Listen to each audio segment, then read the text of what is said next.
So I loaded up my truck and headed up north, and it was just an absolutely beautiful day. End of August, temperatures in the 80s. I went out where our cottage used to be, and it was still such a beautiful day. I thought I'd keep going farther north up to Leland. And I see there's people out playing in the waves there. There's people everywhere. It was a busy, beautiful Saturday. So I thought I'm just going to go out and wait a little bit, let the waves splash on me. I'm finally feeling refreshed.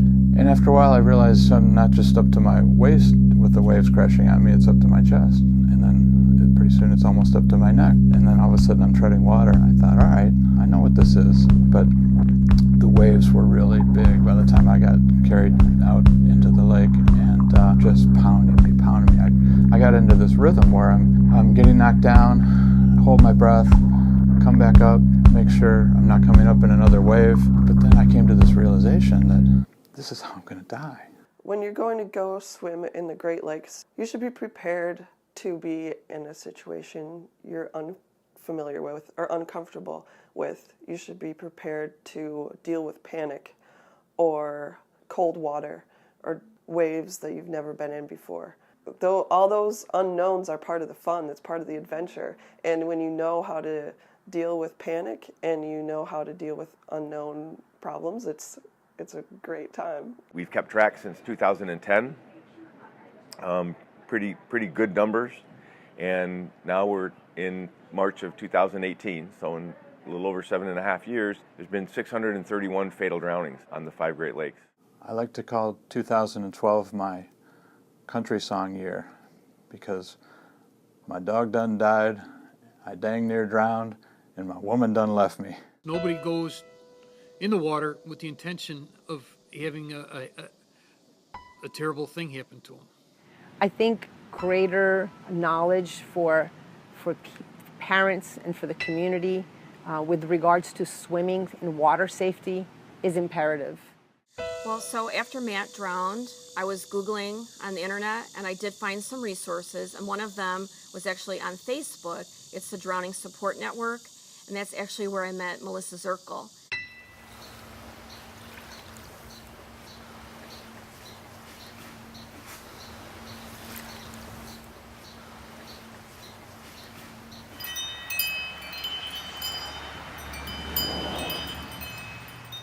My name is Melissa Zirkle. My son was caught in a structural current, and even then I didn't know what it was. My son's accident happened 2 weeks before his 14th birthday in July. I looked out, I turned my back and I looked to check on Jermaine, and I could see him in the water. He was by the barge and he was only waist deep. I had a rule for my kids their whole life. They don't go in the water over their waist. When the waves were high, I always felt like that was safe for them. And at that point, they could just walk back to shore if anything were to happen. So when I saw him waist deep, I could see the top of his shorts. He wasn't very deep, and he was laughing and having fun. And about 3 minutes later, I heard cries for help, and that's when my son was gone.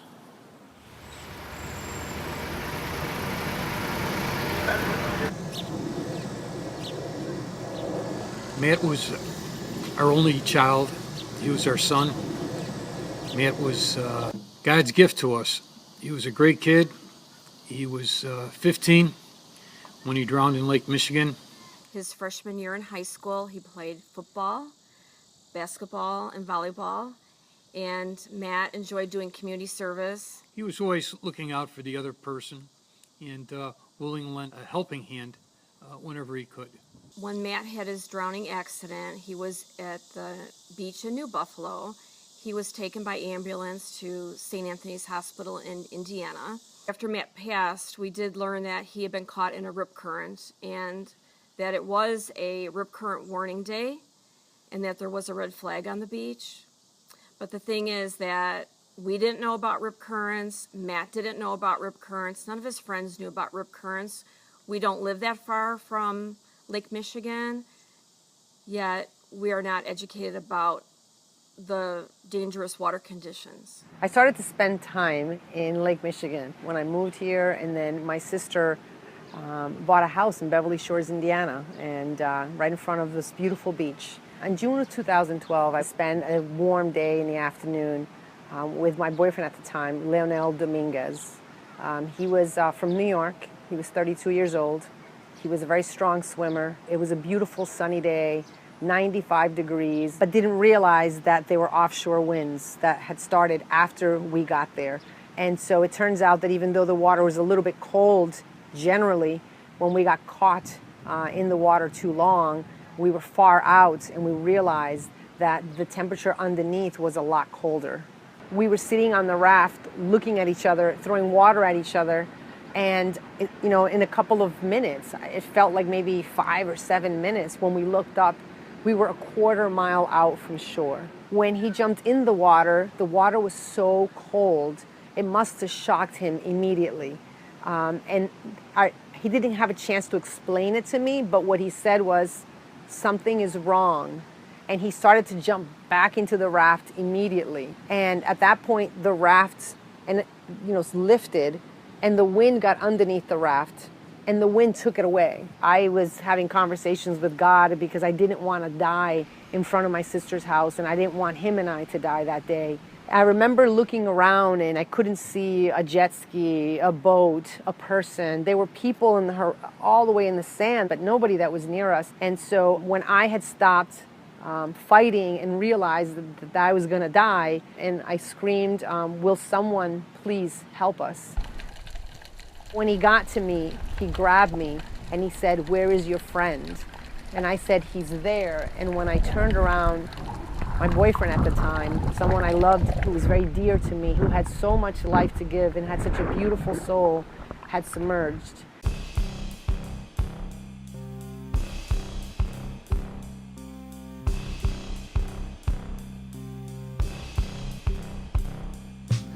So the thing about panic is it's an emotional and irrational response to a situation or a circumstance, whether you're in the water or out of the water.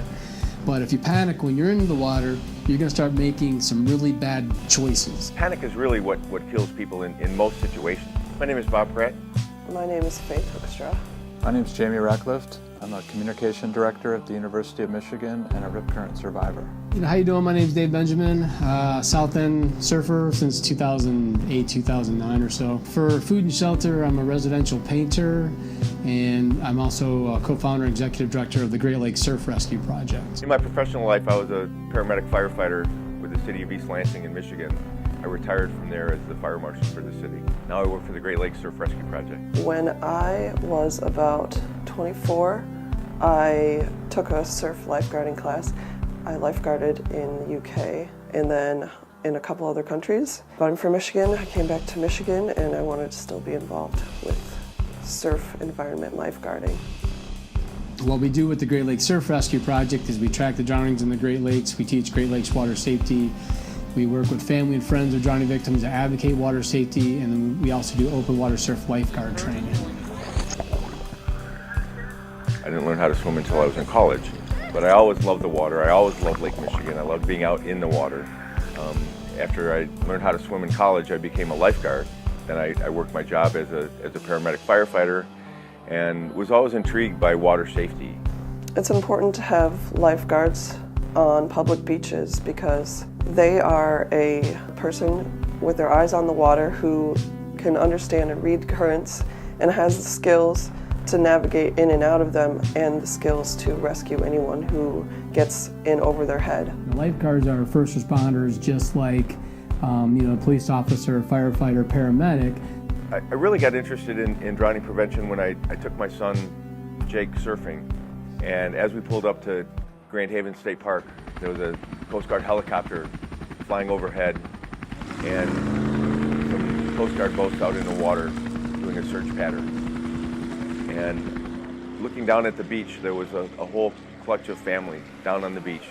And I learned later that it was from Andy Fox, a local Grand Haven kid who had drowned the night before, and they were still looking for his body. And the whole way home, I just thought about that could be my son.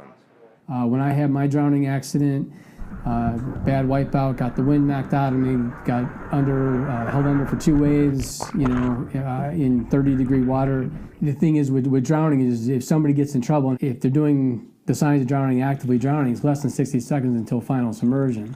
So it's very important to have somebody in the water who's got experience with the water conditions, and surfers fit that role identically.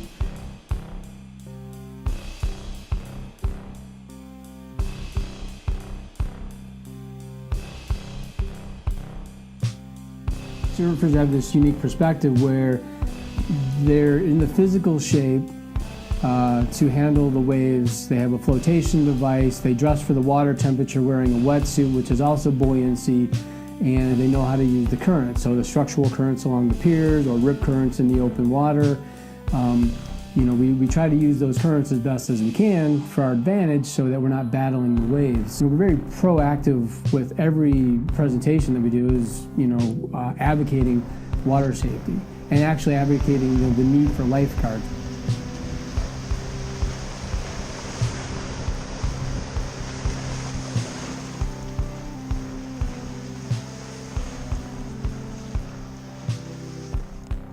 Drowning is a complex problem, and it needs a complex solution. It's really important that somebody takes the initiative to train beach lifeguards in this area, because beaches on the Great Lakes have surf and all these conditions that are commonly found in the ocean. They're a little bit different because we don't have tides, but most of the lifeguards here only have a training level to pool or open water like flat water. One of the main reasons that we hear from community leaders that they don't invest in water safety is because they're afraid they'll be liable.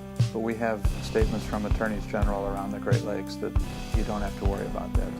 There's no liability for that. As a firefighter paramedic, one of the things that we learned early on is how to deal with panic, how to deal with stressful situations. And having a plan, even a basic plan, allows you to focus on that plan rather than focusing on the panic. And if you don't have something just as simple as stop, drop, and roll, or flip, float, and follow to latch onto, you're much more likely to panic. It'd be a combination of floating, and swimming, treading water, follow the safest path out of the water. You've been able to figure it out in a life and death situation. The reason that we needed to develop stop, drop, and roll is that children would panic when their clothing caught on fire and they'd run away. If your clothes catch on fire, the worst thing you can do is to run. The more people are educated about the many aspects of water safety, drowning numbers will go down. Especially starting with the young kids. If we could start in elementary school and just teach them the real basics of water safety. What we advocate is flip, float, and follow. I had that doggy paddle, tired swimmer, my small face and the waves covering. It's like the stop, drop, and roll of water safety. If I had known about structural currents and been more educated in them, especially how they're formed, how to get out of one, I absolutely am positive that my son would still be here because I taught him everything I know. If we look at schools today, there's fire drills, tornado drills, school shooter drills, lockdown drills along with the school shooter drills. There's even earthquake drills in some schools in Illinois and Indiana. Drowning will kill more people than fire, lightning, tornadoes, school shooters, and earthquakes combined. Not that I'm opposed to earthquake drills, but there's very little water safety education. For some of you, this might be the first time you're getting water safety education. I was just sick to my stomach hearing about how preventable this life-changing event could have been. And in the Great Lakes Surf Rescue Project, they're trying to go to all the schools to have it like stop, drop, and roll. Call 911. These are important things that save lives. We want kids to learn how to flip, float, and follow. It's a life-saving strategy like stop, drop, and roll. And what it does is it gives the kids something to focus on if they're struggling in the water. Flip over onto their back so they can breathe when they want to. Float to calm themselves down. Float to conserve their energy. And then follow a safe course back to safety. And if we can just control that panic and get people to calm down, they're halfway to being saved. One of the other things I learned is that there's a lot of pain with drowning, and a lot of pain for the surviving families and for the people affected. It can create a lot of anger. It can create a lot of lack of communication.